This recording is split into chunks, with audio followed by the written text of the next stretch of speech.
about the investments of the Schwarze Kanal, and the intervention is supporting searches being carried out from abroad because it allows increased transparency. Frank's talking about filters.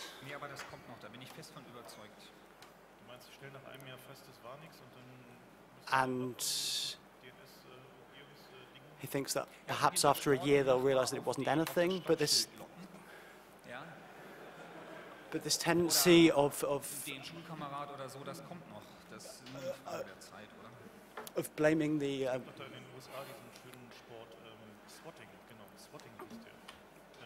neighbor, and then they're talking about swatting in the US, in which people make phone calls as if they are their neighbor, pretending to be their neighbor, and then you switch off the light, switch off the light, sit at the window and take the stopwatch and hold the stopwatch in your hand. And there's another game that works in Germany. That's open wireless networks. And the example in Germany was in Recklinghausen, and this game has not swatting but stopping.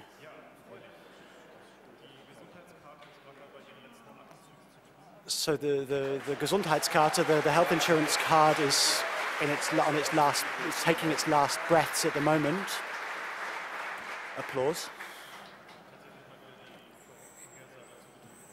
This is a case where our prediction actually came true, that when the government is trying to build really complex systems, the whole thing fails in the end.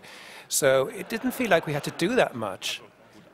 Well, okay, some people did quite a lot, but overall, it was quite interesting to watch. It was kind of like a black hole that collapses under its own gravitation. So the astonishing or new thing for me too was that since 2006, interesting things had been built into mobile phones. Harald's talk featured this too. This was based on the requirements of for 2006 emergency 9/11 in the US for an emergency call infrastructure. The requirement that a phone should be able to report its own position. And the way this was implemented was that the phone did not have a GPS receiver, did not have to have one. It would be better if it did, but it didn't have to. The baseband was reconfigured and works as some kind of GPS receiver, not as well, but together with the GSM triangulation data, you had a pretty good information about a phone's location. And the surprising thing is that the network can trigger this on a fairly deep protocol level. The applications on the phone have nothing to do with this. So the phone user can't actually ask himself where he is. No, the network does it. Surely this is going to be introduced here as well. Or is it? Has it been introduced already? The telephones have it built in, but it's not a requirement that emergency calls actually involve transmission of that data. This year is an important point because actually pretty much all phones you can buy these days have this function built in. So don't be under the illusion that this is a US-only thing and we have nothing to do with it. It is built into our phones, and the thing to be researched in 2010 is whether this function is going to be used in German phone networks or not. Because fortunately we have that function now. When is it going to be used? So, about e-government, there were a number of very nice quotes. When in the White House the administration was changing, weeks after, there were some really sinister bashing quotations about the IT of the Bush administration.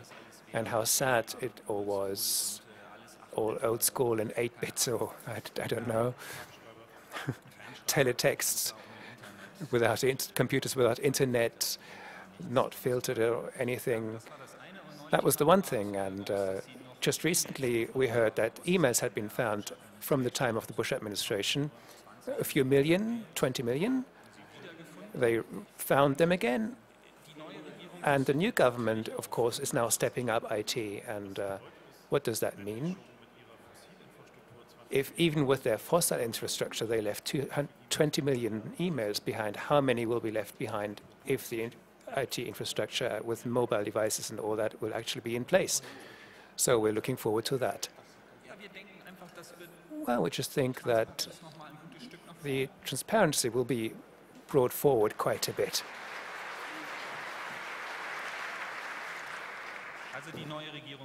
The new government will just be able to lose things much better than the old one. It doesn't have to go through the copier anymore.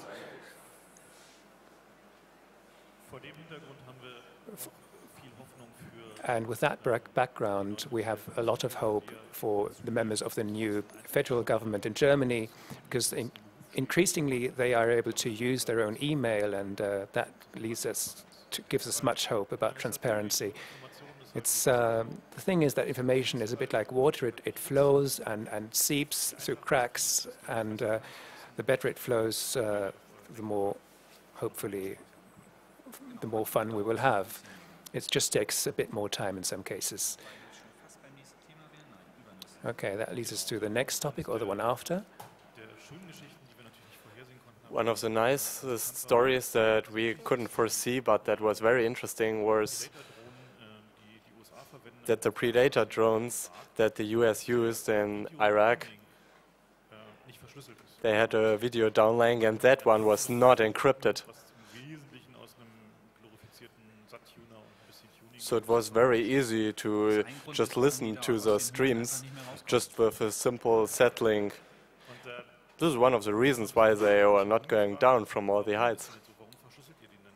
So we were asked, why aren't you encrypting those data? So the drones just send data to many people.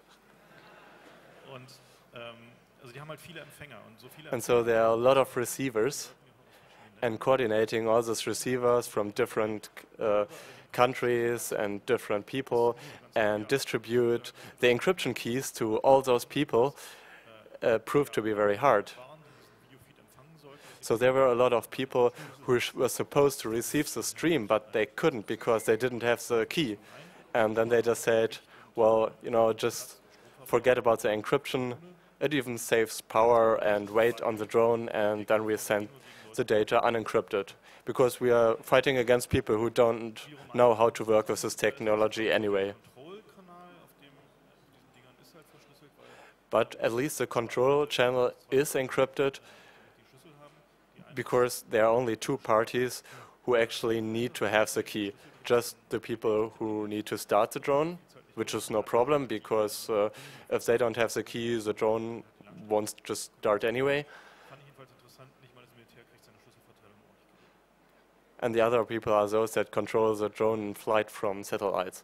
Interesting, so the military obviously is not able to manage their own encryption keys.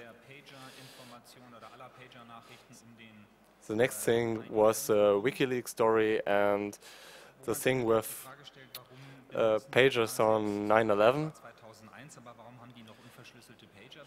So why did they use unencrypted pagers in 2001? And the answer is probably that US is a big country of a lot of area, and their technology is not very advanced. They didn't even understand text messages. It doesn't necessarily mean that they stopped in development. So in Austria, there's a new modern system. How was it called? Tetra. They switched to Tetra. This is a digital transmission system for agencies. And they introduced the system because of security.